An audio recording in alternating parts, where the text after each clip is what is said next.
Today, we're going to explore Marxism, but not just the workers of the world unite part. We're diving in to how Marxist theory can work to explain international relations and global politics. Buckle up because it's going to be a bumpy ride.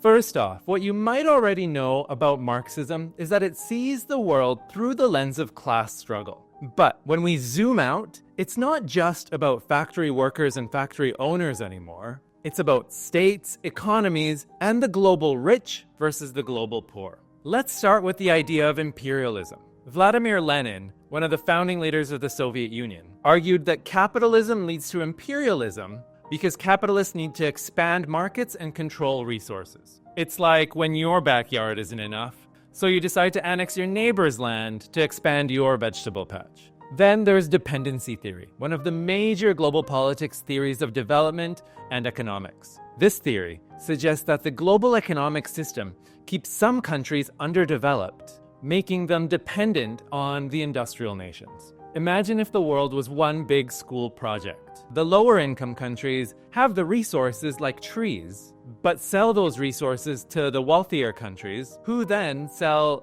the pencils and paper back to those lower income countries, keeping them locked in this cycle of dependency. Moving on, we also have world systems theory coined by Emanuel Wallerstein. He sees the world as one overarching economic system divided into the core, semi-periphery, and periphery. These core countries set the global economic agenda. The semi-periphery are in a constant state of catch-up, and as for the periphery, well, they're just completely stuck in the mud. So can we see the links to Marxism in all of these theories? We have a handful of wealthy states who aim to stay wealthy by exploiting those lower income countries. And so these wealthy states are encouraged to keep the system as is so that they can continue reaping the rewards. But Marxism in international relations isn't just economics, it also has to do with power dynamics. Marxist scholars critique international organizations like the International Monetary Fund, the IMF, and the World Trade Organization, the WTO, questioning whose interests they really serve. It's like the world is a board game and the rules really favor those who wrote them. And applying Marxism to current global issues like climate change or pandemics, we see yet another layer of class struggle.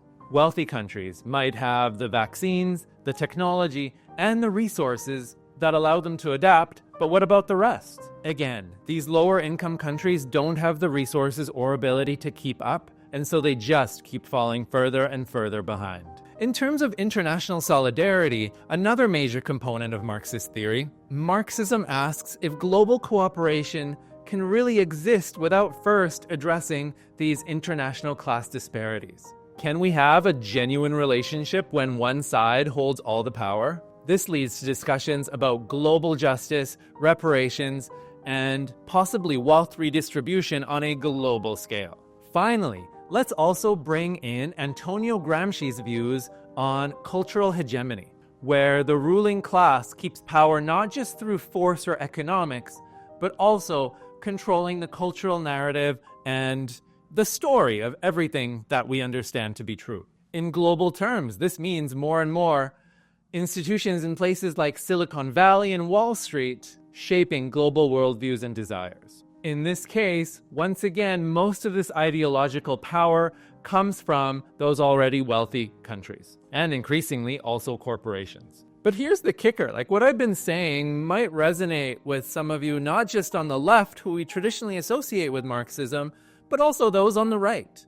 Even generally people who would critique Marxism can't deny that it does give us some of the tools to help us understand what's potentially going on in the world, especially when we think about the role of globalization in society and, again, those winners and losers from globalization.